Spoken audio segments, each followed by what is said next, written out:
Hello, English 9. Today we're going to be talking about Chapter 1 of Lord of the Flies, and also specifically some of the characters that we meet in Chapter 1. So hopefully at this point you guys have read Chapter 1 and completed your study guide, so this will mostly be review and some clarification, hopefully, just to help us work through Golding's language, which is a little dense. So, Chapter 1. It's called The Sound of the Shell. And of course, we enter the book, Chapter 1, on our beautiful beach. There it is. And something that I asked you guys in your study guide is when we enter the scene, right, we have these two boys right away, but we don't get those characters' names at first. So why do you think Golding did that? And a lot of you had really great answers, so I pulled a couple from there. So one reason is these boys, they don't know each other. Prior to meeting on this island by chance, they don't know each other. So we get introduced to them as they introduce each other, right?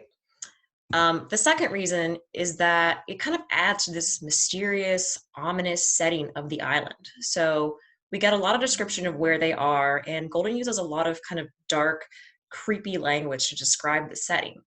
And with that, it's kind of like just these boys. We don't know their names, and it kind of makes them a little less human. So that's another reason. And then the third reason is that we learn to identify these boys by their characteristics before anything else. So for example, in the beginning of the book, he refers to Ralph as the fair one. Piggy is the fat one, which isn't super nice, but it does kind of ground in our heads these ideas that Ralph is fair and good. Piggy is fat and weak.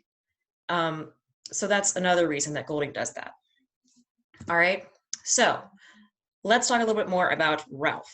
Obviously, Ralph is one of our main characters. He's going to be a big guy throughout the book. And so Golding describes him, he says, he was old enough, 12 years and a few months, to have lost the prominent tummy of childhood, and not yet old enough for adolescence to have made him awkward. So Ralph is just kind of your average 12-year-old kid. He seems like, fairly athletic. We know he has fair hair. Golding mentions that a lot. And yeah, he's just exploring the island. One thing he does say is there's no grown-ups, and he says it in an excited way. So he is excited about the prospect of not having grown-ups around. When he first discovers or thinks that there may not be grown-ups around, he's excited. And he kind of just goes off and explores the island. So these are a couple of pictures of how people have portrayed Ralph. There were two movies that were made of this book. One is a bit older, it's in black and white, and then the most recent one was in 1990. So it is in color, but it's still, a bit dated. So this is one interpretation of Ralph. This is the most recent one, and I don't know why, because it's very clear that Ralph has fair hair, but, it was not my casting choice. Anyway, so that's Ralph. Moving on to Piggy. So Piggy, we don't learn his name until a little bit later into Chapter 1, but he is described as, he was shorter than the fair boy and very fat. He came forward, searching out safe lodgments for his feet, and then looked up through thick spectacles. So Piggy is described as a fatter boy. He's not very comfortable on the island. He's not very comfortable moving around. And then, of course, he has his thick spectacles. I made my own. They're pretty cute. You can too if you would like. But she's wearing these thick spectacles, and these are very important throughout the rest of the book.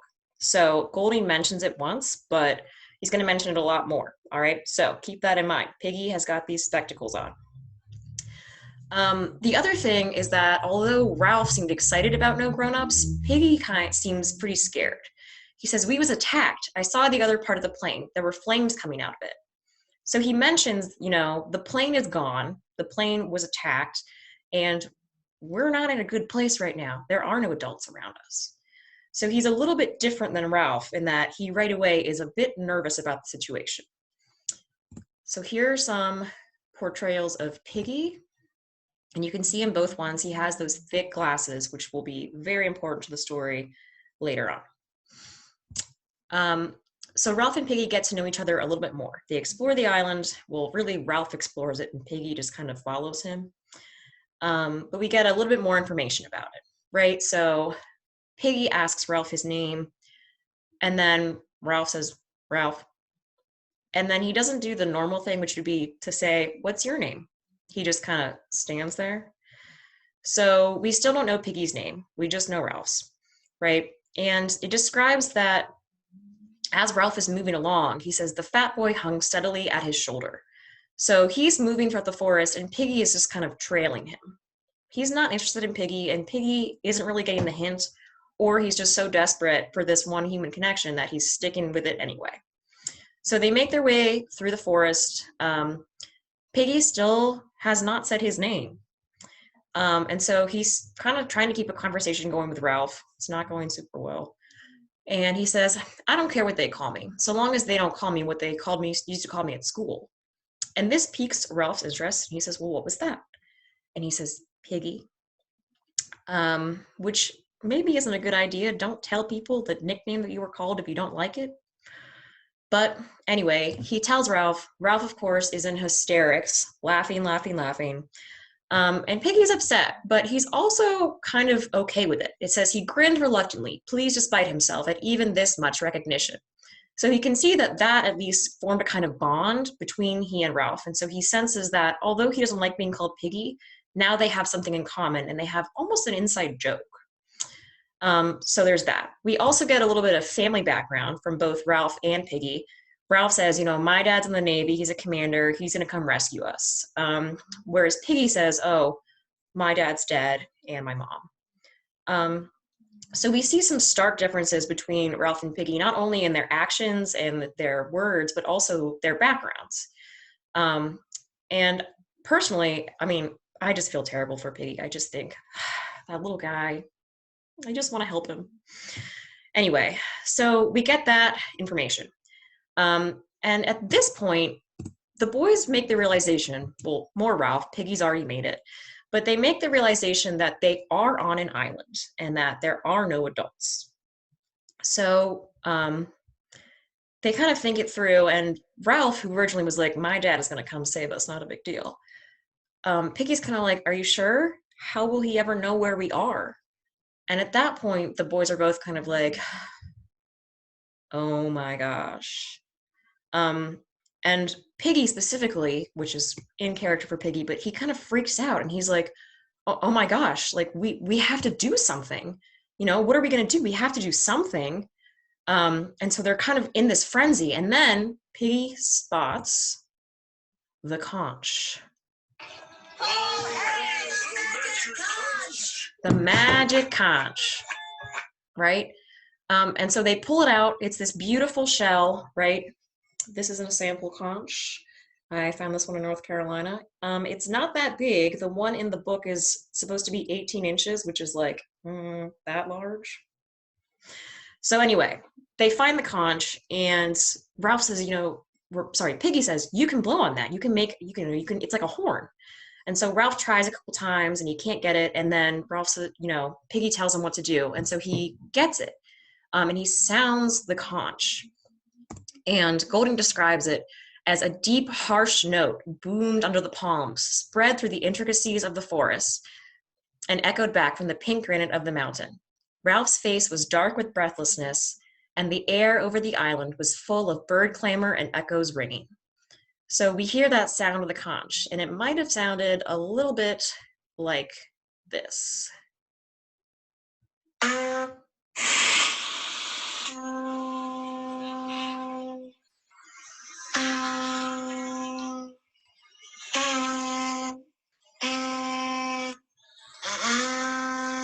So it's a little bit like a foghorn, but either way, pretty impressive. So Ralph gets it to make that noise, and Piggy says, I bet you can hear that for miles. And sure enough, you definitely can hear it throughout the island, because as he blows the conch, all of these boys start to appear from the forest. So let's meet the boys. Golding said, the sand concealed many figures in its miles of length. Boys were making their way toward the platform through this hot, dumb sand. Some were naked and carrying their clothes, others half naked or more or less dressed in school uniforms. So we know at this point, Ralph and Piggy have already undressed. It's very hot on the island. So the boys come out, they're a ragtag crew. Some of them are naked, carrying their clothes. They're all lost. And Piggy starts to ask for their names. So we meet Johnny, we meet Sam and Eric, who are twins. We meet a couple of the boys. And so as that happens, Ralph continues to blow the conch. And so there's some boys that are already assembled. And like I said, they're a ragtag crew. They're not looking in great shape, undressed, half dressed. And so they all sit down because they're all kind of like, we don't know what's going on, but this guy seems to have some idea and we don't. So they all sit down. Ralph comes over and he's about to start a meeting. And as he is, these other boys show up. All right. And Golding describes them as they think it's a creature. This creature was a party of boys, marching approximately in step in two parallel lines and dressed in strangely eccentric clothing. Their bodies from throat to ankle were hidden by black cloaks. Let's keep in mind that it's like 90 plus degrees here. It's hot, okay? But these boys are in there head to toe, black cloaks, marching in line. I don't know. They sound kind of creepy to me. That's one artist's illustration of them. But these boys come, and then we get to meet Jack Merridew. Now, Jack is described as tall, thin, and bony, and his hair was red beneath the black cap. His face was crumpled and freckled and ugly without silliness. Out of this face stared two light blue eyes, frustrated now and turning, or ready to turn, to anger. So Jack shows up with his crew, and he's like, where's the boat? Where's the man? Ralph's like, it's just me and my shell. And Jack's like, what? That's not okay, right? Anyway, so Jack shows up. Here's some images of Jack. That's from the older movie, but you can see there he's in his, what we learn is a choir robe. And here is from the most recent movie, which again, I don't know who the casting director was, but Jack is very clearly described as a redhead, and here he's blonde. Wasn't my choice, people. Anyway, but Jack shows up with his boys. All right. And we learn about Jack's attitude, which is not the greatest. We never get Jack's specific age. We can assume that he's maybe a little bit older than Ralph. Some of you guys in your research, you looked it up and you saw there were some people that said he was about 16 because that's what a head boy would be in England, and he was a head boy. So it's not super clear. I would say he's definitely at least 1 year older than Ralph and probably the oldest on the island. But right away, he takes on this very sort of listen to me attitude, right? Piggy says, we should get everyone's names. And Jack says, those are kids' names. I'm Merridew. I'm like, okay, bro. And then to poor Piggy, he says, you're talking too much. Shut up, fatty. Guys, Piggy. He's just trying his best.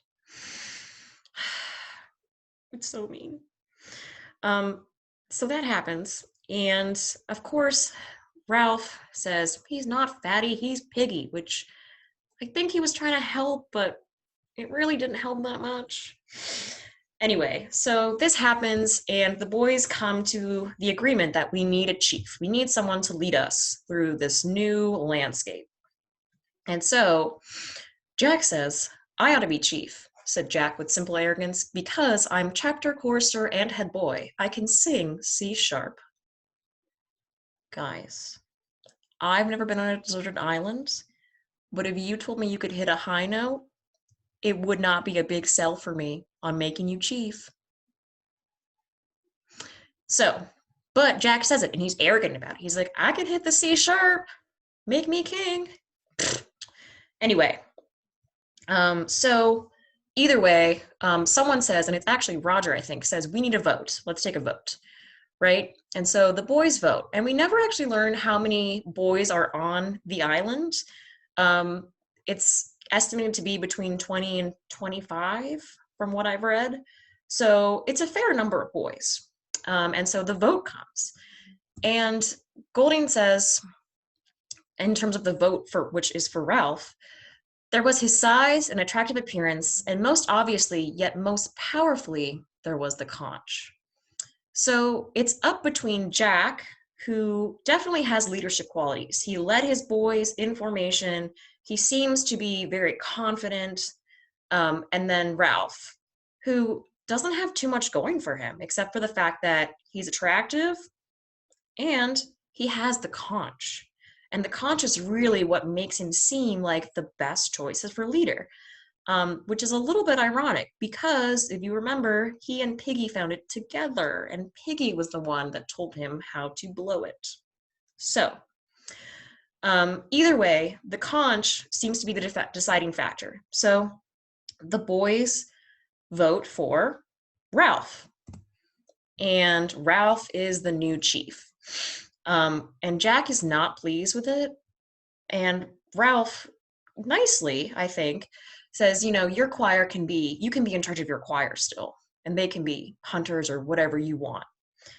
So he's pretty nice about it, but either way, the fact remains that Jack is not our chief, and Ralph is. There he is, with his new leader hat.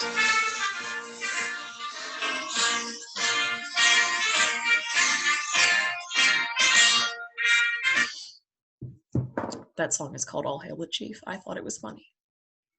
Okay, so we're back to exploring the island. Now that we have our chief, Ralph is like, we need to figure out if we're on an island for sure. So he, Jack, and Simon go and explore the island. And they go all throughout it. They eventually get to the top of the mountain. They look out and they see they are indeed on an island. And Ralph says, this belongs to us. This is all ours, right? And it's very exciting for the boys as they've discovered the island, as they've realized that they are, number one, alone without adults, and number two, they're acting as real explorers, which is something that Jack says. He says, this is real exploring. No one's ever been here before, I bet. So they're feeling pretty cool.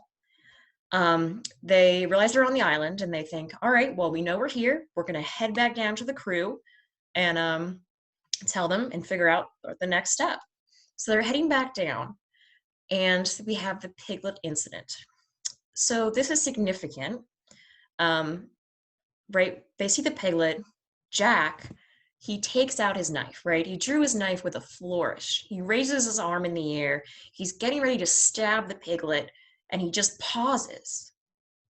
And the piglet runs. The piglet tore loose, right? So he misses his chance. And the boys are all they all laugh ashamedly. They're all kind of ashamed that they didn't get it, right? And Ralph even says, "Why didn't you do it?" Jack said, "Well, I was looking at where I was going to hit him, where I was going to stab him." But Golding says they knew very well why he had it, because of the enormity of the knife descending and cutting into living flesh, because of the unbearable blood. So at this point, they're on the island. They know that there's pigs there, and they have the means to kill them for food. But the idea of actually doing that, of killing a living thing and seeing it die and seeing its blood, is too much for them, and they all kind of know that in their heads. So it doesn't happen, and they act a little bit embarrassed, but they all kind of know why that they've done that and why they haven't done that, rather.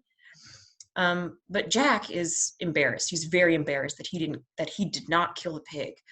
And he says, next time I'll get it, right? And he thrusts his knife into a tree, which I guess shows he's strong. But he says, next time I will get that pig. I'll get you next time. Anyway, so that's pretty much the end of chapter 1.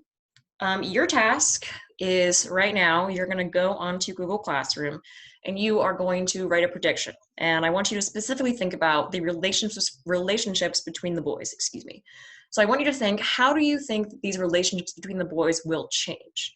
And you can choose to focus on one specific relationship, so Ralph and Piggy or Ralph and Jack, or you can think about the relationship of the overall group to one character, so the group towards Piggy, the group towards Jack. So I want you to tell me what you think is going to happen and why you think that. All right, so that's in Google Classroom. And then the next time we chat, we're going to talk about chapter 2. Things are going to start rolling fast. And yeah, I'll see you then. All right, email me with any questions. Miss you guys. Bye.